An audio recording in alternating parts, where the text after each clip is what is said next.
जीव से शिवत्व की पहचान तक आज इसके बारे में जानेंगे कि कैसे जीव अपने आप को जानता है कि वो शिवत्व है। पहला है ज्ञान बंध। ज्ञान ही बंधन है। पहली नजर में ये विरोधाभासी लगता है। हम तो हमेशा सुनते आए हैं कि ज्ञान मुक्ति देता है।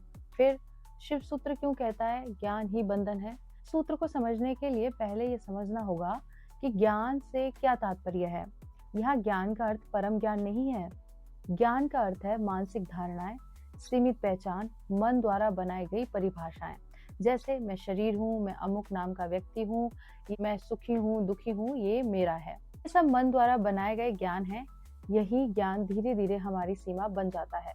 और जहाँ सीमाएं हैं वहां पर आप चेतना को नहीं पा सकते। चेतना कैसे सीमित हो जाती है? चैतन्य आत्मा, चेतना ही आत्मा है, अर्थात हमारी असली प्रकृति अनंत चेतना है।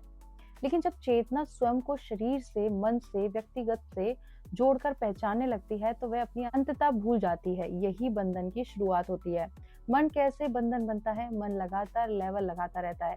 ये अच्छा है, ये बुरा है, ये मैं हूँ, ये मेरा है। इन धारणाओं में एक सीमित है मैं बनता है। ये छोटा मैं ही अहंकार है, मतलब ईगो है। और यही सीमित पहचान ज्ञान का बंधन बन जाती है। एक बच्चा पैदा होता है, उसे कोई पहचान नहीं होती। फिर धीरे धीरे उसे बताया जाता है ये तुम्हारा ये है, तुम ये हो, ये तुम्हारा धर्म है, ये तुम्हारी पहचान है।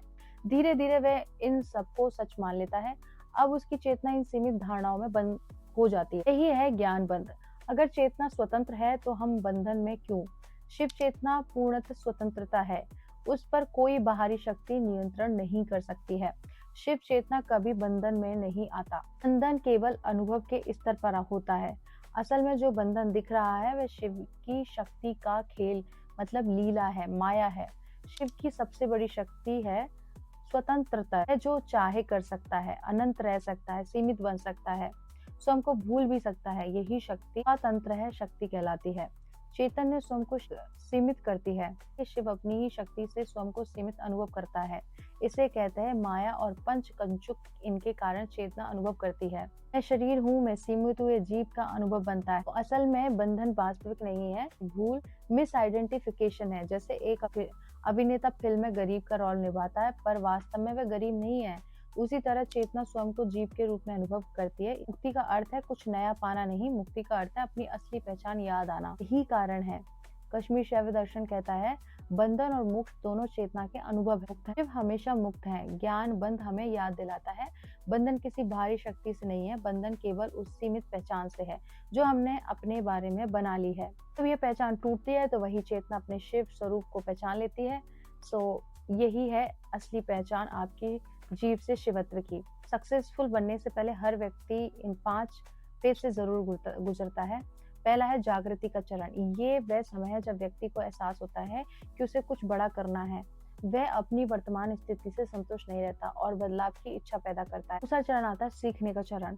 यहाँ व्यक्ति पढ़ता है, समझता है, गलतियां करता है, फिर स्किल्स बनती हैं, सोच विकसित होती है। इस चरण में धैर्य बहुत जरूरी होता है। फिर है संघर्ष और अस्वीकार। परिणाम तुरंत नहीं मिलते। लोग मजाक उड़ाते हैं, रिजेक्शन मिलता है, टेस्ट में कम नंबर आते हैं। यही वह चरण है जहां अधिकतर लोग हार मान लेते हैं। पता है आत्म अनुशासन। अब व्यक्ति मोटिवेशन पर नहीं, सिस्टम पर चलता है।